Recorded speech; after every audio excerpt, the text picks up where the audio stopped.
A principios del siglo XX, la White Star Line poseía el cuarteto de barcos más grandes del mundo. Estos eran el Celtic, el Cedric, el Baltic y el Adriatic. Sin embargo, en 1907 se votó al RMS Lusitania, de su eterna rival, la Cunard.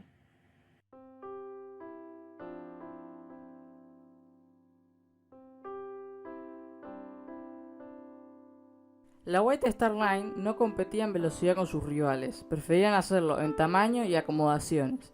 Pero el Lusitania y su buque hermano el Mauretania no solo eran más rápidos, también eran más grandes, así que estaban perdiendo por ambos lados. Fue así que William Pry, presidente de los astilleros Hannon & Wolff, y Joseph Ismay, presidente de White Star, acordaron en 1907 que construirían un trío de transatlánticos que superaría el lujo y tamaño de las insignias de Cunard.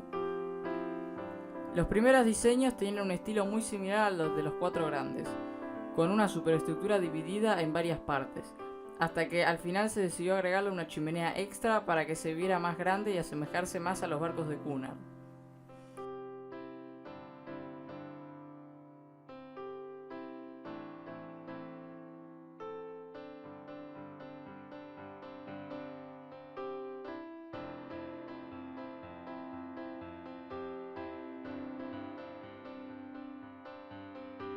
El Olympic se votó en 1910, se le pintó el casco de blanco para que se viera mejor en las cámaras.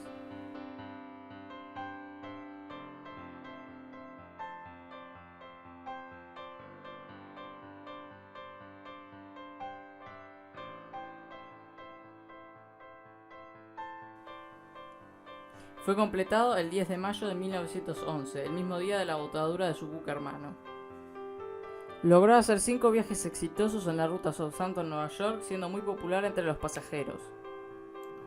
El 20 de septiembre de 1911, el Olympic salió de Southampton en su sexta travesía, cuando el buque de guerra HMS Hawke, que navegaba en paralelo, fue atraído por la succión de las hélices del Olympic y terminó chocando contra su casco, dejando un gran agujero en la zona de camarotes de tercera clase, dañando el eje de la hélice de estribor y destruyendo la proa del Hawke.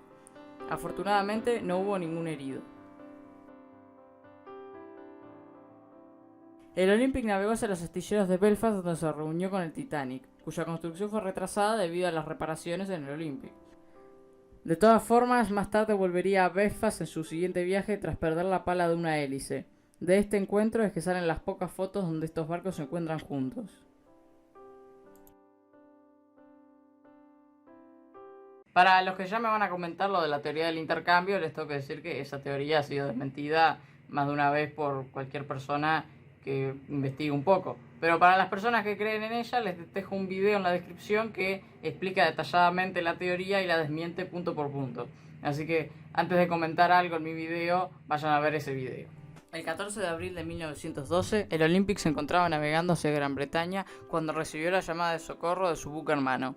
El Olympic navegó a toda velocidad para socorrer, sin embargo el Carpathia terminaría llegando primero, 2 horas antes del hundimiento. Aún así, al Olympic se le dio la tarea de comunicarle a la Cunard y la White Star Line la pérdida del segundo de los transatlánticos de la clase Olympic. El 24 de abril, el Olympic se disponía a hacer su primer viaje luego de la tragedia, pero este fue cancelado, ya que los tripulantes y maquinistas se negaban a abandonar el puerto a menos que se le añadieran botes salvavidas suficientes al Olympic. Gracias a esto y a la baja cantidad de pasajeros dispuestos a viajar en un barco ahora calificado como inseguro, el Olympic volvió a Belfast para grandes reformas de seguridad. Se añadieron 48 botes salvavidas, contando ahora con un total de 68. Fueron mejorados 5 de los 16 compartimentos estancos, logrando que el barco pudiese aguantar averías mucho más graves. También fue aumentada la altura del doble fondo, que hizo que el casco fuera más resistente. Para 1913, el Olympic estuvo listo para navegar y realizó varios viajes exitosos hasta el estallido de la Primera Guerra Mundial. Durante los primeros meses de la guerra continuó transportando pasajeros por el Atlántico, aunque como medida preventiva contra los submarinos enemigos su casco fue pintado de gris y sus chimeneas de negro, algo similar a lo que se le hizo al RMS Lusitania. En mayo de 1915 fue requisado por el almirantazgo británico para servir como barco de tropas. Ese mismo año se reunió con el tercer barco de su clase, el Britannic, que se encontraba ejerciendo como barco hospital. En 1917 fue pintado con el camuflaje Dazzle, una pintura basada en patrones para confundir a los submarinos alemanes. El 12 de mayo de 1918, el Olympic fue atacado con un torpedo del submarino SMU-103. El torpedo falló y el Olympic embistió el submarino hundiéndolo en el acto. El Olympic fue atacado por un total de 4 submarinos, saliendo ileso de cada uno, ganándose así el apodo de El Viejo Confiable. Después de la guerra, fue ampliamente reformado en sus interiores y se configuró para consumir diésel en lugar de carbón. Durante los años 20 cruzó el Atlántico junto a sus nuevos compañeros de flota, el Majestic y el Homeric.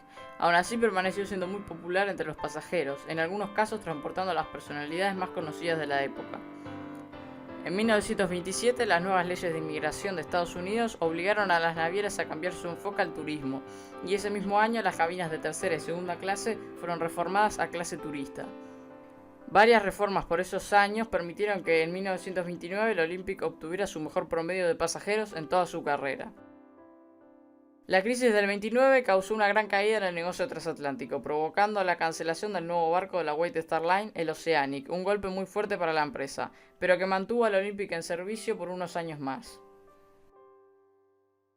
El 15 de mayo de 1934, el Olympic se encontraba navegando en las proximidades de Nueva York, y debido a la densa niebla, terminó colisionando con el buque faro Nantucket, que se hundió matando a 7 de sus 11 tripulantes. Ese mismo mes, la White Star se fusionó con su rival, la Cunard Line, y el Olympic navegó sus últimos viajes con ambas banderas. En marzo de 1935, tras 24 años de carrera, el Olympic realizó su última travesía hacia Nueva York. Finalmente se reunió con el Mauretania en Southampton, y de ahí viajó por una última vez a Jarrow, una localidad al norte de Inglaterra, donde fue recibido por una gran multitud. Durante 2 semanas fue abierto al público, siendo visitado por un centenar de personas. Finalmente, en 1937, ya no quedaba nada del Olympic. Lamentablemente, al día de hoy se lo conoce mayormente por ser el hermano del Titanic, y no tanto por su maravillosa carrera. Realmente me parece un símbolo de su tiempo, y que hoy en día merece más reconocimiento.